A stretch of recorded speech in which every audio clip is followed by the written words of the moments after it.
Hello and नमस्ते सेवा है। गुड मर्निङ एभ्रिवान है। जसले मलाई हेरेर साथ दिनुहुने र फलो गरेर साथ दिनुहुनेहरूलाई एउटा आज सधैँ इन्टरटेनिङ भिडियोहरू आउँछ, भ्लगहरू आउँछ मेरो।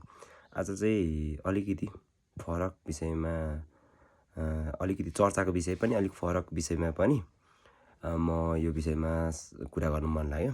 के भने हाल अहिले हाम्रो माननीय प्रधानमन्त्रीज्यू बालेन ज्यूको टपिकमा हो यो चाहिँ।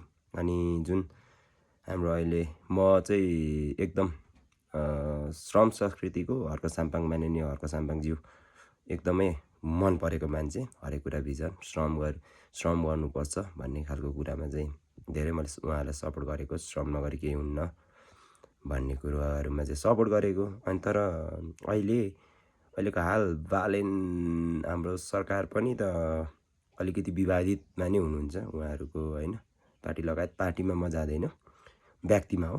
म यता हर्क साम्पाङको पनि म पार्टीमा जाँदिनँ, व्यक्तिमा भर पर्छ होइन।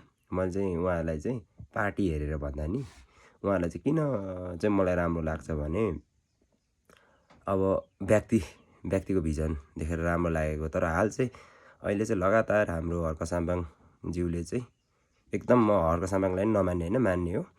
उहाँले चाहिँ एकदम अहिले चाहिँ दिन प्रतिदिन यो भएन त्यो भएन भन्नुभन्दा चाहिँ अलिकति होइन मिलिजुली गरेर जानु चाहिँ राम्रो जस्तो देखेँ होइन। अब किनभने देशको यस्तो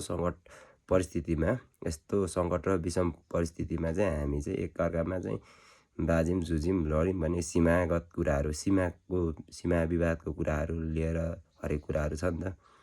अनि त्यो कुराले गर्दाखेरि चाहिँ हामी चाहिँ मिलेर जानुपर्छ भन्ने कुरा हो।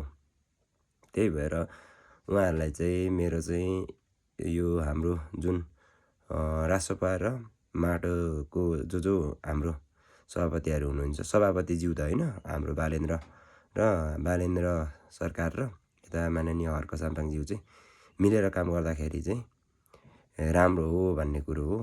अब लगातार विरोध गर्नु चाहिँ अलिकति मेरो नि यो कुरोमा चाहिँ म नि अलिकति मान्दैन।